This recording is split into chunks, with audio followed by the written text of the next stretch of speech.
સ્થાન છે જેમનું એવા વિકાસ પુરુષ શ્રી પ્રદીપસિંહ જાડેજા સાહેબ તેમજ આપણા સૌના લોકપ્રિય ધારાસભ્ય શ્રી બાબુસિંહ જાદવ સાહેબ, ઉપસ્થિત શ્રી વાડીભાઈ પટેલ, ડેપ્યુટી મેયર પૂર્વ જતીનભાઈ પટેલ, હરજીવનભાઈ પટેલ, સૌ કોઈ મા ભારતીનો જયઘોષ કરી છે અને સન્માન થાય ત્યારે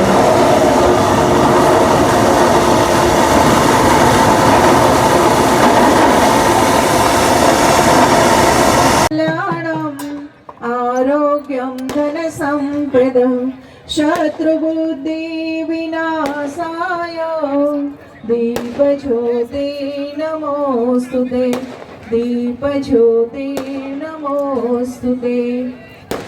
आ दीपकना દીવડામાંથી નીકળેલો પ્રકાશ સમગ્ર રાષ્ટ્ર ખાસ કરીને વસ્ત્રાલ ખાતે ખાસ પાટીદાર સંમેલન યોજાયું છે। ખાસ મતદાન જાગૃતિ માટે વિશેષ કાર્યક્રમ કરવામાં આવે છે, શું કહેશો? વસ્ત્રાલ પાટીદાર સમાજ દ્વારા આ વિસ્તારમાંથી ભારતીય જનતા પાર્ટીના ચારેય ઉમેદવારોને ભવ્ય વિજય થાય એ માટે આખા સમાજે એકત્રિત થઈ આજે મોટી સંખ્યામાં ભાજપ તરફી મતદાન કરવા માટે આહ્વાન કર્યું અને તેમાં પણ 26મી તારીખે યોજાનાર ચૂંટણીમાં એક પણ મતદાન કર્યા વગરનો ન રહી જાય એના માટે સમાજ દ્વારા અપીલ કરી અને ભાજપને વિજયી બનાવવા માટેની હાકલ કરી। આપ ઉમરેઠના નિરીક્ષક છો, આવતીકાલે ઉમરેઠનું મતદાન છે, કેવી રીતે જોઈ રહ્યા છો, શું માનો છો?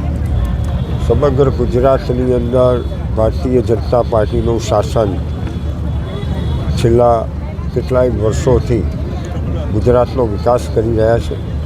નરેન્દ્રભાઈ મોદી આપણા દેશના વડાપ્રધાનશ્રીએ આ ગુજરાતને દેશનું પ્રથમ નંબરનું રાજ્ય બનાવવા માટે અનેકવિધ પ્રયાસો કર્યા છે અને એમાં જ્યારે આપણા ઉમરેઠના સ્વર્ગવાસી ધારાસભ્ય ગોવિંદભાઈ પરમાર એનું અકાળે નિધન થવાના કારણે ત્યાંની પ્રજાએ ત્યાં ફરીથી ભારતીય જનતા પાર્ટીના ઉમેદવાર તરીકે એમના જ પુત્ર ભાઈ શ્રી અરશદભાઈ ગોવિંદભાઈ પરમારને વિજયી બનાવી અને રાજ્યના માનનીય મુખ્યમંત્રી શ્રી ભૂપેન્દ્રભાઈ પટેલ અને દેશના વડાપ્રધાન નરેન્દ્રભાઈ મોદીની આ ડબલ એન્જિનની સરકારમાં ઉમરેઠ અને ચરોતરના વિકાસમાં યોગદાન આપે એના માટે કટિબદ્ધ છે અને ઉમરેઠમાં ભારતીય જનતા પાર્ટીને અગાઉ ક્યારેય ન મળ્યા હોય તેના કરતાં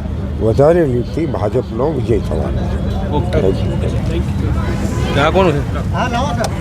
ધન્યવાદ, થેન્ક યુ સર।